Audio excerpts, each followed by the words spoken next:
Para comenzar, el equipo está integrado por Mariel Hernández, Montserrat Camargo y su servidora Andrea Romero.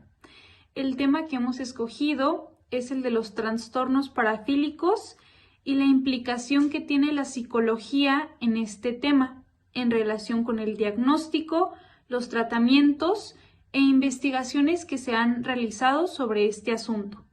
Para poder tener una mejor comprensión del tema, consideramos muy importante mencionar algunos de los conceptos de los cuales vamos a hablar a lo largo de este video ensayo. El primer concepto es el de las parafilias. ¿Qué son las parafilias? Las parafilias son conductas o fantasías sexuales que, dependiendo de la parafilia, pueden implicar objetos, niños, humillación personal o del otro, entre otros variados elementos.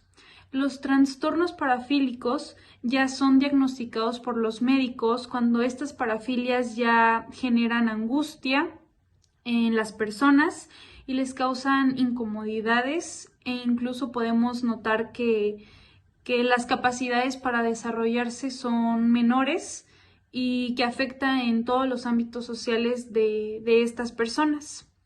A continuación les voy a hablar acerca de algunos de los trastornos parafílicos principales que hemos encontrado.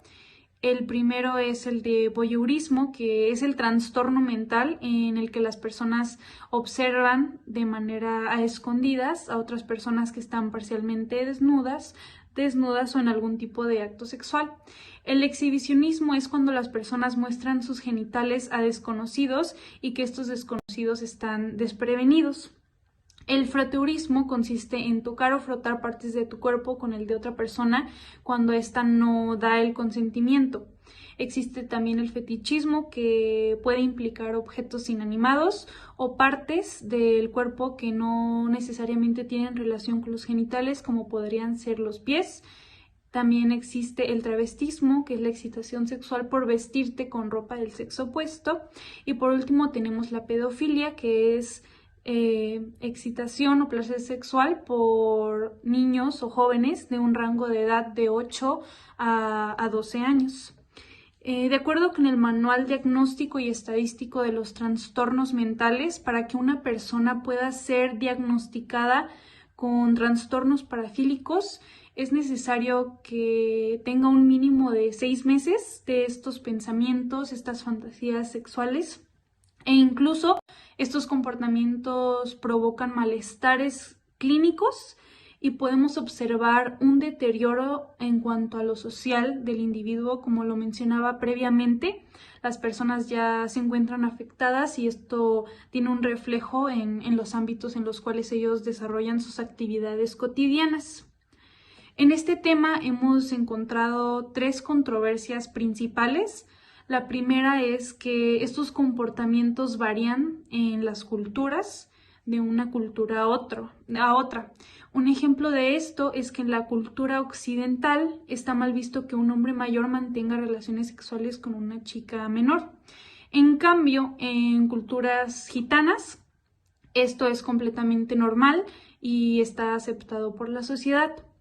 La segunda controversia que nosotros encontramos es la de la homosexualidad. La homosexualidad no es aceptada en todas las culturas, por lo tanto puede variar de un país a otro que la homosexualidad sea considerada como una degeneración. Y la última controversia que hemos encontrado es la de los criterios. Existe una variación en los criterios de acuerdo al tiempo y de acuerdo a lo que se considera recurrente sobre estos pensamientos o estas fantasías. Y aquí es donde se ha planteado la pregunta: ¿qué es recurrente? ¿Una semana, un mes, 6 meses? A continuación, mi compañera Mariel nos hará el favor de compartir las investigaciones que se han realizado acerca de este tema, que realmente no tiene muchas investigaciones, pero que consideramos de alta importancia conocer y mencionar. Entrando ya de lleno al objetivo principal de nuestro ensayo, el cual es destacar la implicación que tiene la psicología con respecto a las parafilias, decidimos llevar a cabo una investigación de distintas fuentes. Sin embargo, es importante recalcar 3 de ellas que nos ayudaron a enfatizar este punto. Una de ellas es la que se realizó en España, en la Universidad de Málaga, por Rafael Jiménez Díaz, en la cual hizo un análisis de diversos testimonios de sujetos parafílicos y homosexuales egodistónicos, que fueron registrados durante los años 2005 y 2006. Todo esto fue realizado desde una perspectiva de la psicología contextual, en la cual pues tuvo como objetivo el tratar de exponer diversos fenómenos que a veces pueden pasar por desapercibido a la hora en la que se trata de explicar o de entender a las parafilias. La otra es una que se realiza en un hospital psiquiátrico en La Habana, en Cuba, que fue realizado por la doctora Elvia de Dios Blanco, la cual pues aparte de ser doctora, cuenta con un máster en sexualidad. Su objetivo pues, fue el identificar características clínicas de las personas con trastornos parafílicos que solicitaban atención en los servicios del Centro Psiquiátrico de La Habana. La última investigación que hacemos énfasis es en la investigación que fue publicada por la revista Cielo a cargo de Tomás Rodríguez y Lidia Rosas, que va a destacar las peculiaridades clínicas de las parafilias, la importancia de su diagnóstico, la trascendencia social y sobre todo las peculiaridades de su tratamiento. Hace especial énfasis en su uso lógico, reflexivo e histórico a partir de diversas experiencias y en búsqueda de información científica. Por lo tanto, podemos empezar a hablar acerca de los diagnósticos. Para el diagnóstico de las parafilias, según el artículo que se realizó en Cuba, los médicos encargados de diagnosticar estos trastornos se basan principalmente cuando las personas ya se ven afectadas o angustiadas. Esto quiere decir que de cierta forma ya son incapaces de funcionar bien en sus actividades del día a día debido a que estos impulsos sexuales no lo pueden controlar y por ende los afectan. Complementando esto, el artículo hecho en España dice que las personas con parafilias es muy poco común que soliciten ayuda terapéutica y que si lo hacen normalmente son obligadas por sus familiares, sus parejas o en sí la sociedad, por lo que resulta como que difícil dar una exactitud de un número de personas que son afectadas por este tipo de trastornos. Sumado a esto, según el DMS-4, para que un sujeto sea diagnosticado de una parafilia debe presentar un periodo de al menos 6 meses con fantasías sexuales muy recurrentes y altamente excitantes, así como impulsos sexuales o comportamientos ligados a las parafilias. Además, pues que de estas fantasías, impulsos o comportamientos van a provocar como tal ya un malestar clínicamente significativo en la persona que los tiene, aparte de un notorio deterioro social, laboral y distintas áreas que son importantes en la vida de la persona con parafilias. Con esto, en base al tratamiento que se les da a las personas con algún trastorno parafílico, según el artículo publicado por Cielo, aparte de la terapia obligatoria, suele ser acompañado de recursos médicos como lo son el administrar hormonas o psicofármacos. Sin embargo, es importante recalcar que es indispensable el acompañamiento psicoterapéutico enfocado más que nada en un área conductual que permita modificar las conductas psicopatológicas. Lo que buscan es reeducar a la personalidad, reinventar las conductas sexuales, dando énfasis en las conductas que son socialmente aceptadas. Y pues en la terapia se va a indagar acerca de la vida sexual del paciente, realizando una exploración psicológica amplia que trata de averiguar de dónde vienen dichas parafilias. Por lo tanto, el terapeuta va a tratar de explorar las causas que hacen que se activen estos deseos parafílicos en los pacientes, el proceso mental en el que se asocia al estímulo que provoca la parafilia y las cadenas de las conductas que llevan a la realización del comportamiento parafílico. Es un análisis muy exhaustivo de los pensamientos parafílicos del paciente y sus conductas asociadas, pero pues es esto lo que va a permitir al terapeuta elaborar un plan de acción efectivo para eliminar dicha parafilia. Me gustaría empezar mencionando, como bien dijeron mis compañeras, que la práctica de cualquiera de estos actos sexuales se va a considerar parafilia únicamente cuando se lleve a cabo por un periodo mayor a 6 meses. Por este motivo es necesario que se diagnostique con una historia clínica y que no se confunda con prácticas aisladas o búsquedas de nuevas fuentes de placer sexual, ya que en las relaciones sexuales es frecuente que haya cierto grado de variedad en fantasías o conductas sexuales que pueden llegar a ser poco comunes pero no implican riesgo o lesión, por lo tanto no se podrían diagnosticar como parafilias.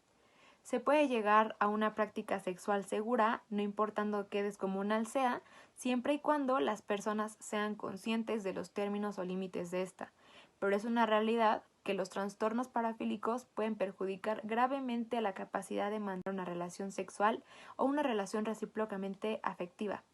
De acuerdo con el artículo escrito por George R. Brown en la Universidad de Tennessee, las personas con trastornos parafílicos pueden tener una alteración en la capacidad de sentir afecto o dificultad de mantener una intimidad emocional sexual recíproca con su pareja, así como también puede haber alteraciones de otros aspectos de ajuste personal y emocional. Este artículo también nos dice que las parafilias implican la excitación sexual entre objetos, situaciones y o destinatarios atípicos, como por ejemplo cadáveres, niños, animales, etc. No obstante, algunas de estas prácticas sexuales que parecen inusuales a otras personas o a algún profesional de la salud no constituyen el trastorno parafílico simplemente porque sean atípicas. Las personas pueden tener intereses parafílicos, pero no cumplir los criterios para que se les catalogue como uno. El Manual de Merck de Psicología, en uno de sus artículos sobre trastornos sexuales y parafilias, nos dice precisamente que los patrones de excitación sexual no convencionales en las parafilias se consideran únicamente trastornos patológicos cuando son intensos y persistentes, provocan una angustia o un deterioro significativo en las áreas sociales, laborales, etc. y pueden dañar o son potenciales a dañar no solamente a ellos mismos, sino a los demás, llámese niños, animales, jóvenes, etc. El patrón de excitación sexual a menudo adquiere elementos simbólicos y de condicionamiento. Por ejemplo, un fetiche simboliza un objeto de excitación, pero también puede haber sido elegido porque se asoció accidentalmente con la curiosidad y el deseo y obviamente la excitación. Un ejemplo de esto sería la pedofilia. En cuanto en el marco legal, se ve a las parafilias como malas siempre que vayan en contra del desarrollo normal de las relaciones sexuales y que vayan en contra de la familia, niños, jóvenes, etc. En otras palabras, todo lo que vaya en contra de las costumbres y principios sociales y morales. Algunas parafilias, como por ejemplo la pedofilia, zoofilia, necrofilia, exhibicionismo, entre otras, son ilegales en la mayoría de los países y punibles con prisión, además de que el individuo puede quedar registrado toda su vida como un agresor sexual. Todos estos agresores, o la mayoría de ellos, tienen trastornos de la personalidad, que pueden ser graves, como por ejemplo el antisocial o el narcisista, a lo que dificulta a la hora de intentar brindarles un tratamiento. Y a menudo hay más de un trastorno de parafilia en una misma persona. Como conclusión, mi equipo y yo llegamos a que, de acuerdo con toda la investigación realizada, las parafilias están más presentes de lo que podíamos llegar a pensar y que tanto la moral, la ética y la legalidad de estas prácticas varían fundamentalmente en el ambiente social y cultural en el que se van a percibir.